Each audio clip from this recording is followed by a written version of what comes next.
Fear and shame are fundamental emotions that are experienced by everyone, and they serve a protective function, warning us of potential threats. However, when these feelings become so strong that they start to interfere with normal activities or achieving goals, we need to look for ways to overcome them. Learning to love the fear and shame is an unusual goal, but at the same time, it can be a daily practice that turns these seemingly negative feelings into sources of strength and self-awareness. The path to loving the deepest and most complex emotions requires effort and the understanding that even fear and shame are important and beneficial aspects of our experience. First and foremost, it's important to acknowledge your fears and shame. Denial or suppression of emotions only amplifies their impact. By acknowledging the emotions, you can begin to work with them. Keeping a diary where you describe the feelings and situations that evoke a fear or shame can help you identify patterns and triggers. Probably one of the first steps on this path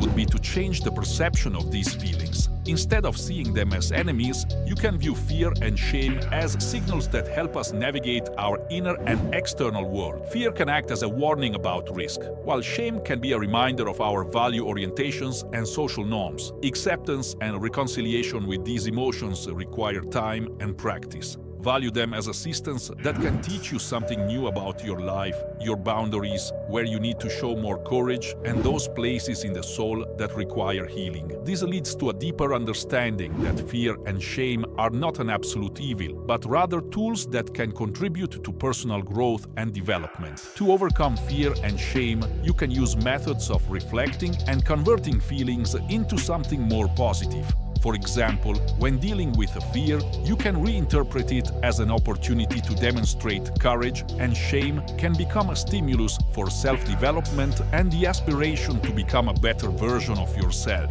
Engaging in any physical activity, whether it's going to the gym or riding a bicycle, can reduce stress levels and alleviate feelings of anxiety, as exercise releases endorphins, also known as the happiness hormones. A vivid example of using fear and shame in a positive key is public speaking.